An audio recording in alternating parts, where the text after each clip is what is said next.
1973 speaker series sponsored by the University of North Georgia Alumni Association. We're so glad that you've joined us today, and we're excited for you to hear from a very special guest, Dr. Sandra Pryor Clarkson. Before we begin the interview, let me share some things about Dr. Clarkson. Dr. Sandra Clarkson is currently both professor and chair of the Department of Mathematics and Statistics for Hunter College, and also serves Hunter as the Director of General Education. She's been on the faculty at Hunter since September 1974. Her doctorate is in mathematics education from the University of Georgia. Sandi has published several papers on teaching mathematics and statistics and co-authored 9 college-level mathematics texts and 7 books of activities for use in the elementary and middle school classrooms. Nationally, she has served as co-chair of the Joint Committee on Women in the Mathematical Sciences, a joint committee of 7 mathematical statistical societies.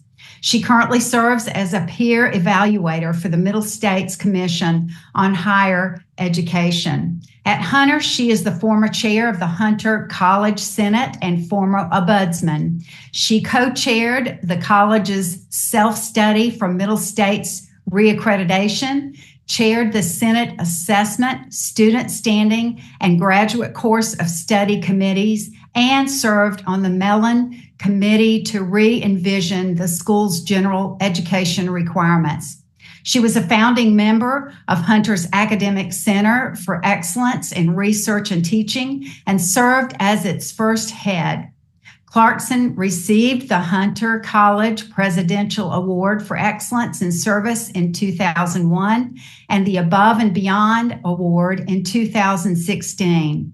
She and her colleague, Bill Williams, won the City University of New York's Chancellor's Award for Excellence in Undergraduate Mathematics Instruction in 2012.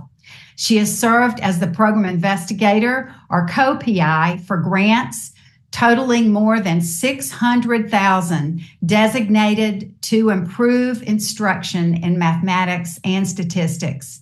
In her spare time, she has completed 20 marathons. Sandi, we're so glad that you've joined us. Thanks for being here. Thanks for asking me. Sandi, in reading all that, I'm tired. I don't know how you continue to do what you do. You have had an amazing career, and it keeps going. So, and how in the world you ever figured out how to run 20 marathons in the midst of all that? That's pretty amazing. We are going to begin just asking you where you grew up and what was life like for you as a child? So I grew up in Atlanta. I went to Sandy Springs High School. I'm the oldest of 6. My youngest sibling is 20 years younger than I am, same parents. Mm-hmm. And it was like anybody else's childhood. It was great. I did normal kid things, babysat for my brothers and sisters forever, rode the bike all around wherever, and just had a good life.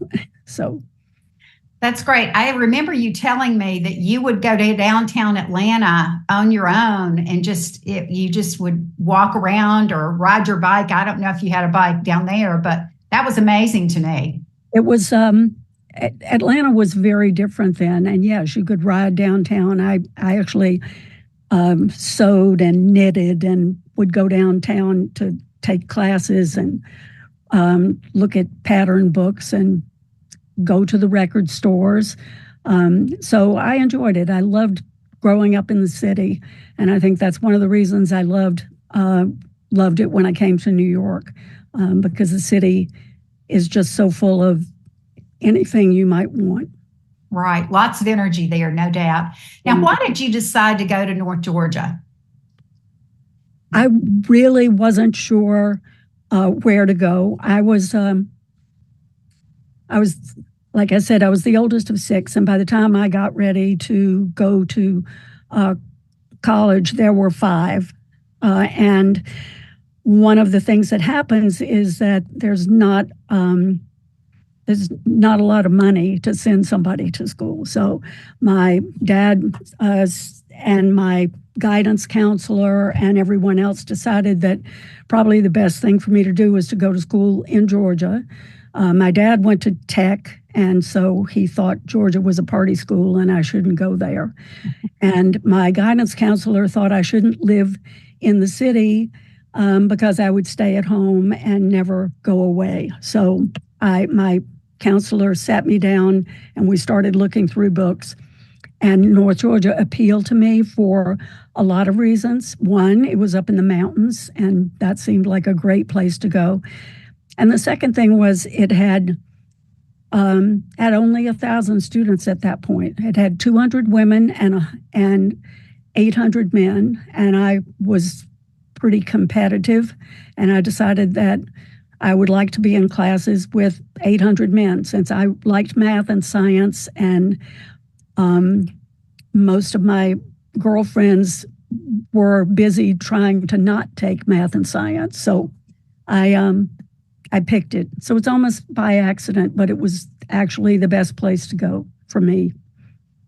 Well, that's great. Now, while you were there any groups that you participated in or that might have had some kind of impact on you while you were there?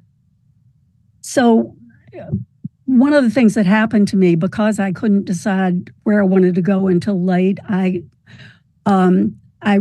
was accepted, but I couldn't get into the fall semester originally or fall term originally because since there were just 200 women, there were 200 spots in the dorm. And so I came during the summer. And during the summer, I lived on the hall with all of the seniors. And I really enjoyed that, and they sort of took me in. And so I got to actually know a lot about the school and be introduced to it by people who had been there for a long time. So that was the group that probably was the most influential. When my classmates came in the fall, they were all new, and I was by then a veteran because I had been there during the summer and knew where everything was and all that. So that was really the people that got me involved in a lot of different activities at the beginning.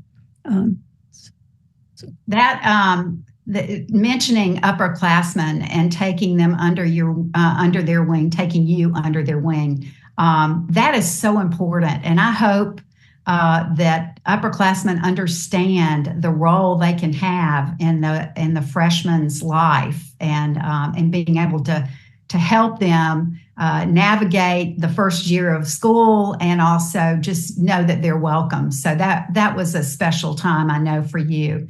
Now, you helped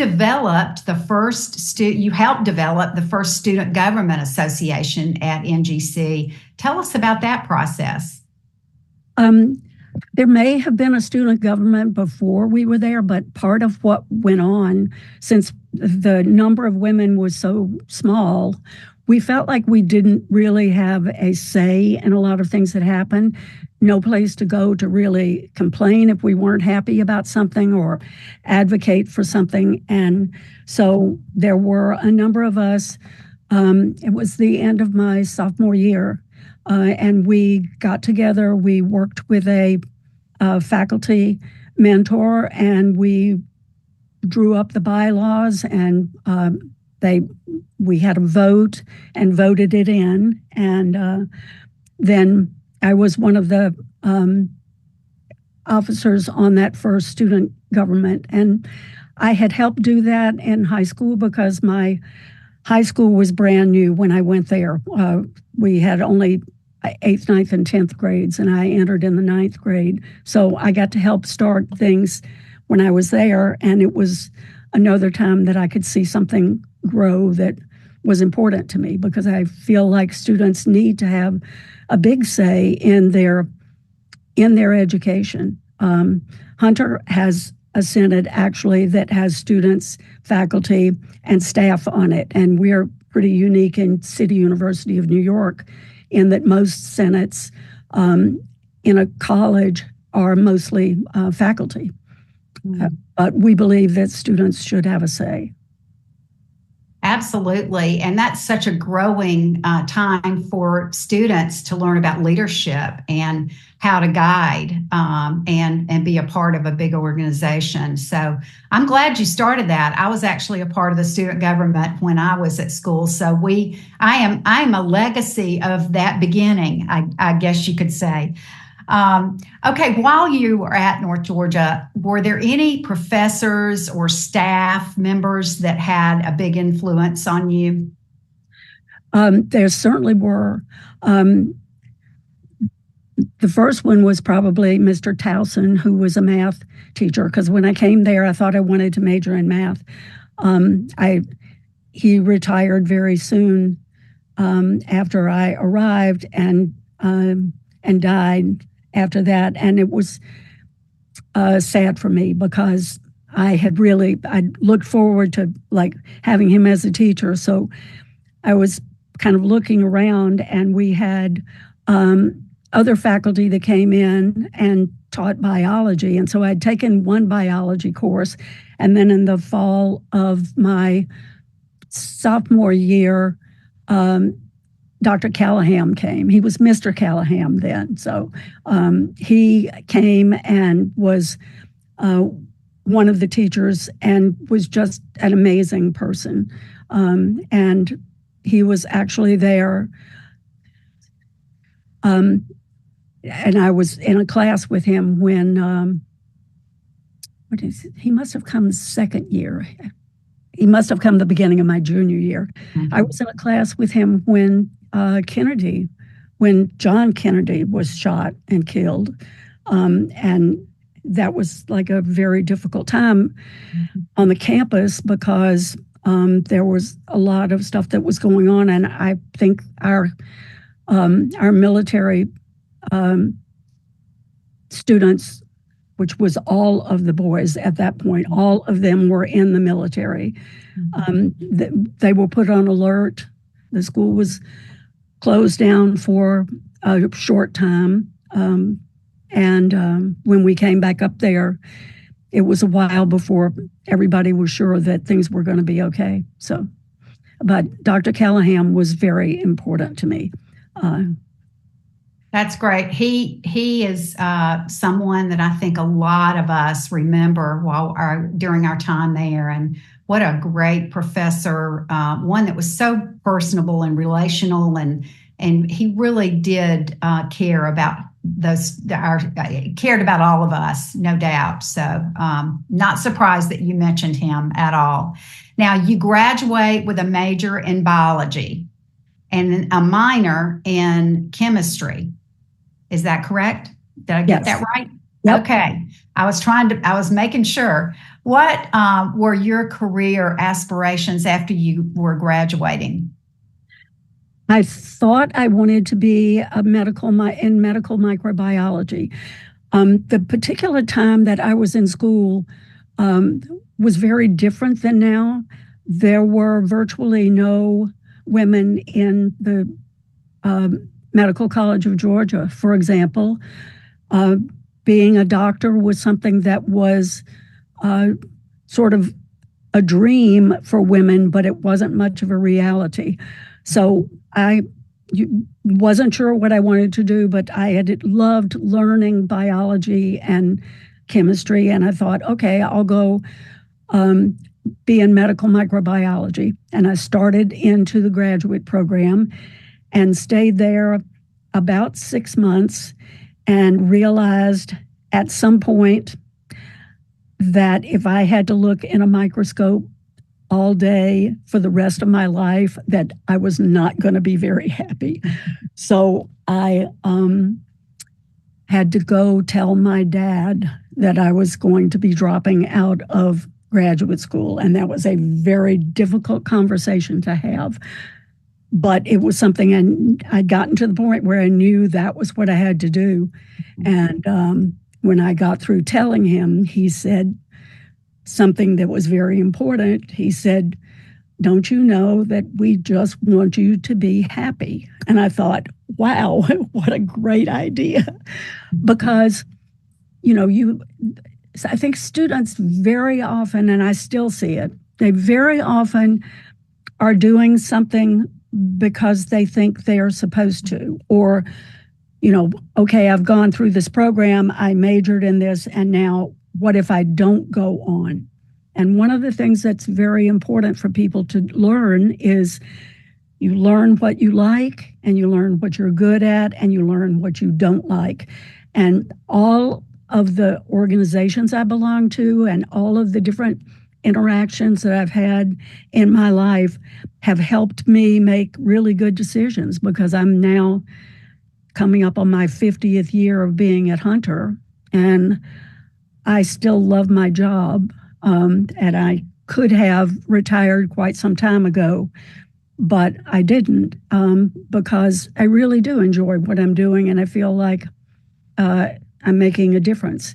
But I never would have learned that if I hadn't been open to making decisions and changes as I went through my life. So, yeah, that was a big risk for you. First of all, to have to go and tell your dad that you were leaving Medical College of Georgia, and then for him to say what he said, I'm sure had a huge impact on you. And I would assume that you hear that voice a lot. We just want you to be happy, and that helps you make the right decisions and go in the right areas. There's so many students, Sandi, that do graduate, and then all of a sudden it's like, okay, what do I do now? And it is really important for them to have that direction, but to understand you need to do something that really it makes you passionate. yes. That you're passionate about. So you decided to go from that time. You decided to go into teaching, and you taught junior high general science and reading in Augusta and Athens. And while you were in Athens, you started your master's and continued to get a doctorate at UGA. First of all, I'm going to ask you two questions. First, tell me about starting. I mean, you really didn't have any teaching experience when you first started, I don't think. So talk to us a little bit about that, and then we'll go on into your time at UGA. So when I dropped out of graduate school, I worked for a doctor for a while, and took a few courses at Augusta College. And then I decided that I wanted to try teaching. At that point, I had met my future husband. So we were planning to get married, and I thought, okay, I need a job that I can have because he was going to go into he was going to be in graduate school. He was in graduate school then. He was going to continue in graduate school. So I'd met him at the Medical College of Georgia, and he transferred to the University of Georgia. So my first year of teaching was in Augusta, and I walked in 2 weeks after school started. So that was when I got my job. And because I'd had biology and chemistry in a background, and they had this general science job, they gave it to me. I didn't have a room. I had to move everything from one place to another. So if I was going to do any kind of demonstrations in class, I had to take them with me. Reading was, since they didn't have enough general science classes for that to be a full load, I got to teach reading, and they went around to the classes where reading was being taught and said, we have a new teacher this period. Which of your students would you like to send to her? So you can imagine which students I got. But I will say that at the end of that year, first of all, it was really tough. One of my first days, the teacher that was next door to me had to come over because my class was too loud, because I couldn't get them to be quiet. And so she scared them. She sent me to her class. They were very nice. She was busy scaring my students, and she came back, and my students were good from then on because they were afraid she was going to come back in the room. So but it was a struggle for me learning what to do. The discipline issue was a big problem. The content wasn't as big a problem. You have to prepare ahead of time, but it's the how to work with the students and what works and what doesn't work. And it was a big year for learning, but I loved teaching, and I knew after that I wanted to teach.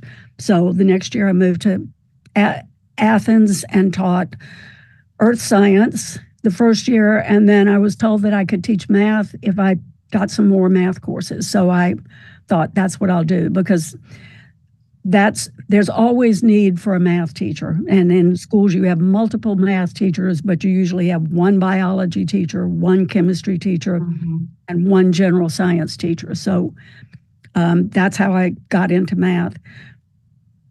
That's great. And then graduate school, is that the question? Yeah, I was just going to ask you, you got into graduate school, and then you went into higher ed. So tell us about that process. So that was at a time when NSF, the National Science Foundation, was giving a lot of money for training teachers, and they particularly wanted teachers in math. So there was something called the Experienced Teacher Fellowship Program, and it was mostly for people who had taught math for 3 years. So when I was first thinking I needed to go take classes to get my permanent teaching license. So I talked to the people in math education, and they told me about this program, but I wasn't really eligible for it because I'd only taught math for 1 year. So I had made plans to start taking some classes. I knew there wasn't really any money for that because I'd be taking sort of one class at a time. But at the end of that 3rd year of teaching, I got a call at the beginning of May, and they said that somebody had dropped out of the Experienced Teacher Fellowship Program and that I could go in and take the place, and it would pay for my master's. So I did. I went in, and I was it was a leadership program. So I was getting my license to teach, but I was also being trained as a supervisor. So I was back and forth into Atlanta and all around observing people who were teaching, because I was ultimately going to maybe be a supervisor of those teachers. And when the time came for me to go back to the classroom, which was at the end of that year after I got my master's, I got a call from the person who was the head of the department, who said, we're admitting people for the doctoral program and you didn't apply. And I said, no, I didn't, because I didn't know I was eligible. I didn't know if I was smart enough to do it. You don't know those things unless somebody tells you. And they said, I said, also, my husband is in graduate school and I'm the breadwinner. And at that time, just let you know, the highest salary I ever got teaching in Georgia for the full year was $4,200 for the year. So that's what the numbers looked like back then. So they asked me how much I needed to come to school, and I talked to my husband and said, this is what I'd be making, and I need that, and they gave me that and more. And I went on and finished my doctorate, and my husband got a postdoctoral position at Rockefeller University in New York, and said, we're moving to New York. So I looked for a job, and I ended up at Hunter. So. Oh, wow. What a great story. It's amazing the doors that were open to you for your path to be so evident. So that's amazing. Now, you are the chair of your math department. I know there are a lot of challenges that students face now these days compared to when you began. What do you think are some challenges that students have in this day and time?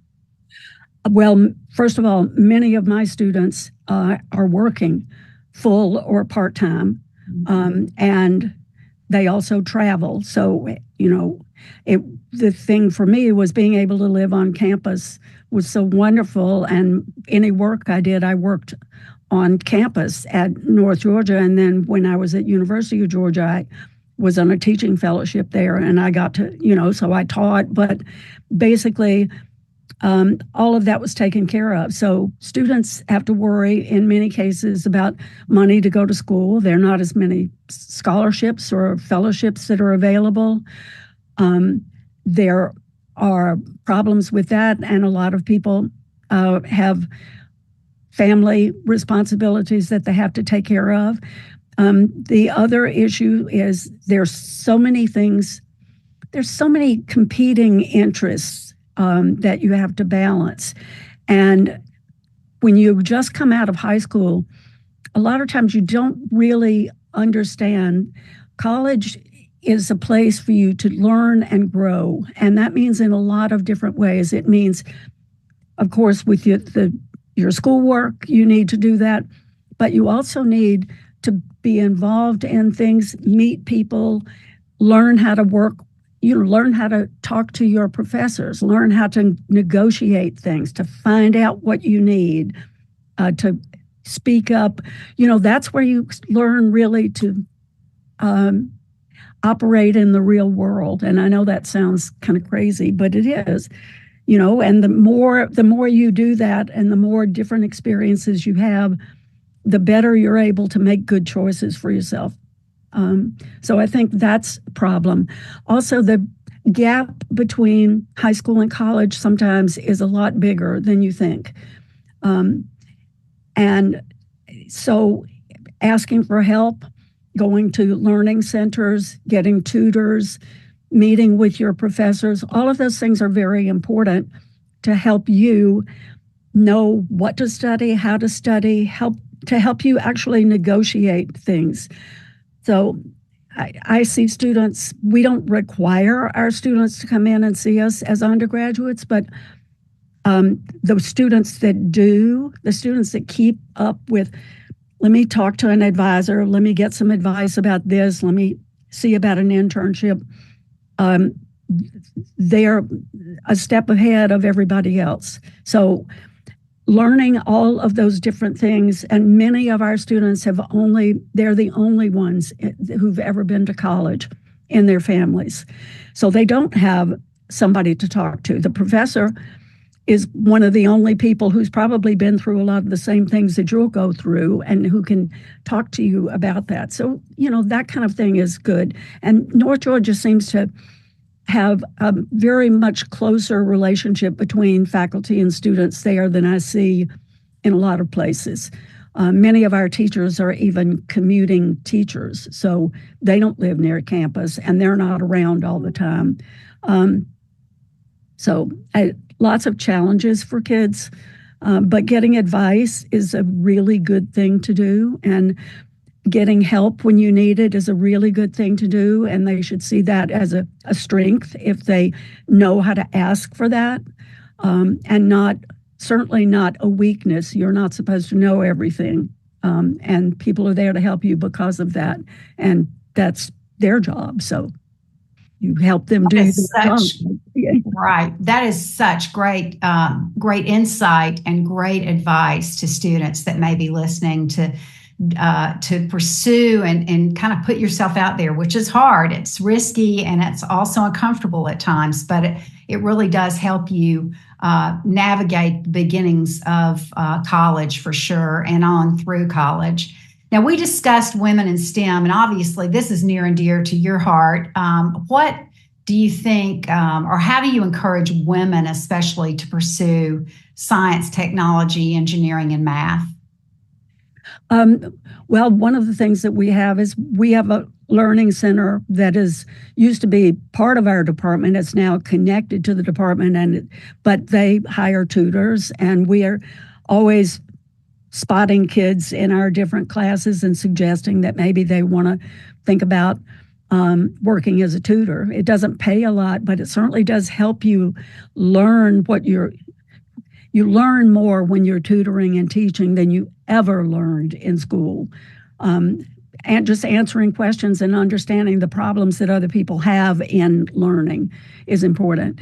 But the other thing that we try to do is one of the things that happens is women are almost as likely to go into math and statistics and science as men, but particularly in math and statistics, they are less likely to finish. So they will start there, like in their doctorates or something like that, but they don't finish very often. And I think a lot of it is that women, in many cases, the ones that I see, and me, I like to be a part of a community. I like to know people. I like to work with people, and having a study group or friends that you can work with or faculty that you're comfortable talking to, I think is very important.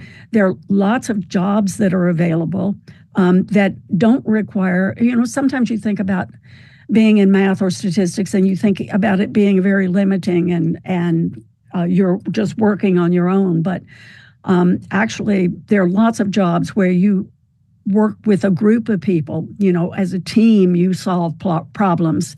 So giving them some experiences for that and encouraging them and letting them know that, yes, you don't have to know everything, but the main thing you need to know is you need to know how to learn.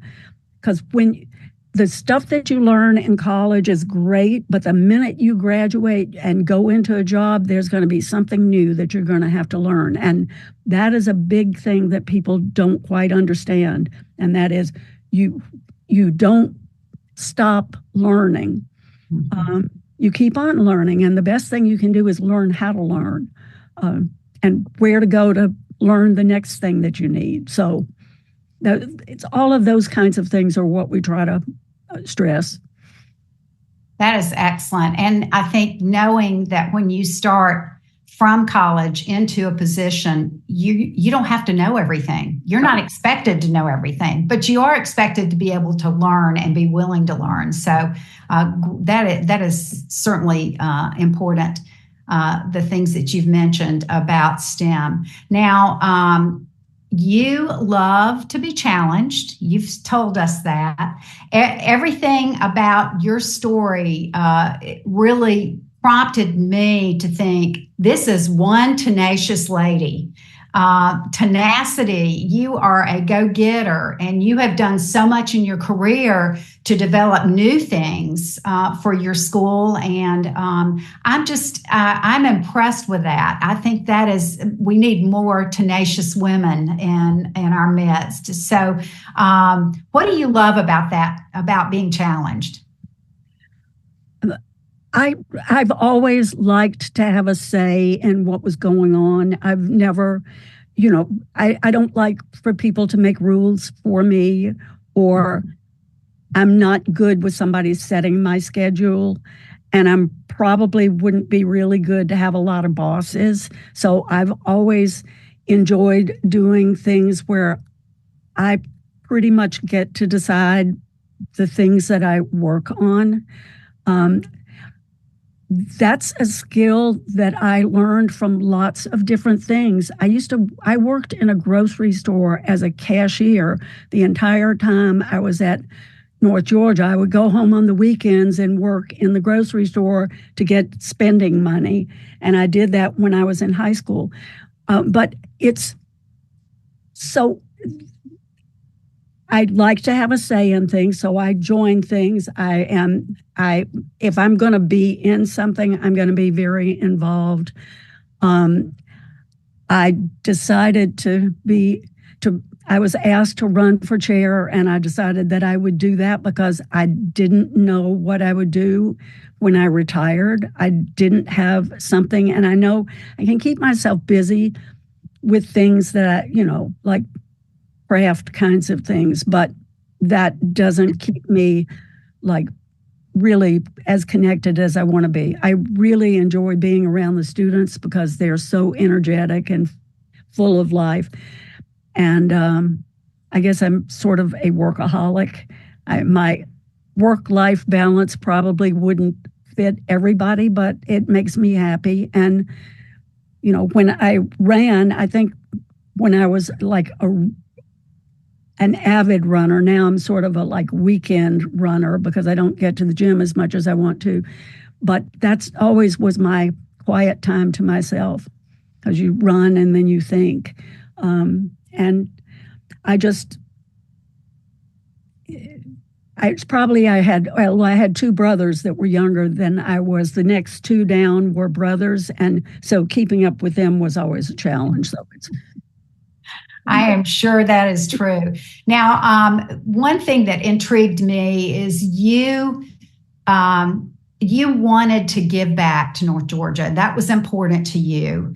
And so you had, again, initiated something. So tell us about that. So one of the things I did early on, and it was after I had been teaching, I realized that a lot of times students don't buy books because that's one thing that they think they can get by without. You know, they borrow somebody's or they'll find a copy in the library or something. So I contacted Dr. Frank Smith, he was the vice president there. He taught history when I was at North Georgia. But by then he had moved up into that position. And I got him to do it, and also Dr. Davis, who was in chemistry, and Mr. Callahan, Dr. Callahan too. I would buy books for students that they felt like needed that. So that's what I did. I knew I didn't have a lot of money at that point to give, and I felt like I didn't know exactly how it would be used if I just sent a check down. So I decided I wanted to do that. So that's part of what I did. And then I was with a group of people that helped start a fellowship fund for in Dr. Callahan's name. So that was for people who were in biology. So I did that. And then now I'm on the Eagle Fund board. So that's fun. I enjoy that because we've raised quite a bit of money, and we've managed to give quite a bit of scholarships. And I get to hear from the students that are at North Georgia that actually have gotten one of those. So that's been very exciting. That is so special. And again, I love the fact that you didn't just stop back then when you were paying for someone's textbooks. You kept on going and finding other ways to be a part and to give back. And wow, it's such a blessing to give back to a place that had so much impact in our lives. That's wonderful. Okay, last question. We ask all of our interviewees, our speakers, this question: what is something fun or funny that happened while you were at North Georgia? So I had a friend that I would study biology with, and we mostly studied in the canteen at that point. Robert was there, and Robert would let us study during lunchtime. And it was quiet, and so we did that before our biology tests. But at some point, we decided that it was near Halloween, and we wanted to do something. She was a little more daring than I was, but I was definitely in on this. So we wanted to move. They had a skeleton in the place, and we were going to put it down on the drill field. And then as we thought about it, there was a night watchman, and the night watchman actually carried a gun. So we were a little nervous about that. And so we went. I knew him pretty well because I knew a lot of the people in the town because of the summers. I used to go up there, and I would stay in school during the summer a lot of times. So anyway, went and told him that we were going to move the skeleton down. And he said, please don't put it on the drill field. You can leave it in the building. So we said, okay. So we got the skeleton.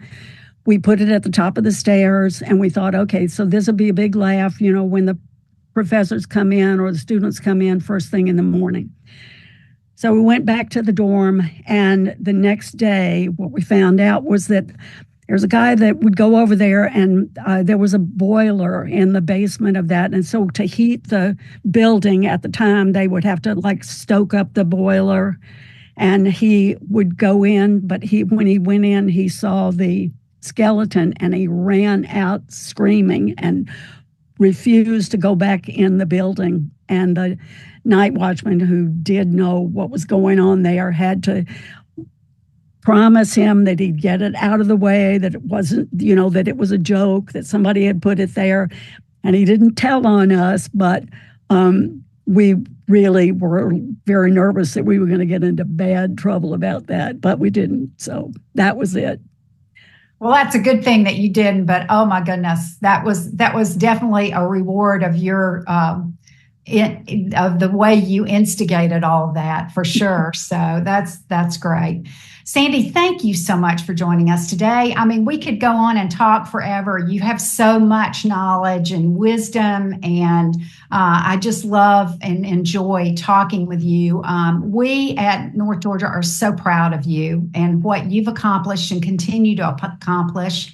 I know there are so many students that are so grateful for you and what you give each and every day at Hunter College. And I'm sure I can say thank you for them. And I definitely say thank you from all of the alums for what you do. To our viewers, thank you for spending time with us. We have on our screen Sandi's contact information. So if you're interested in getting in touch with her and asking questions, she's graciously said that she would read and respond as best she can. Obviously, she's a busy lady, but she has said that she'll respond to answer any questions you might have. Please note that you and others can view this interview on our YouTube channel. So if you know of people that missed it but would like to view it, just let them know they can go to the Alumni Association YouTube channel to view this. Thanks again for joining us at the University of North Georgia on behalf of the Alumni Association and the 1873 Speaker Series. We are grateful that you've been here with us. Hope you have a great day.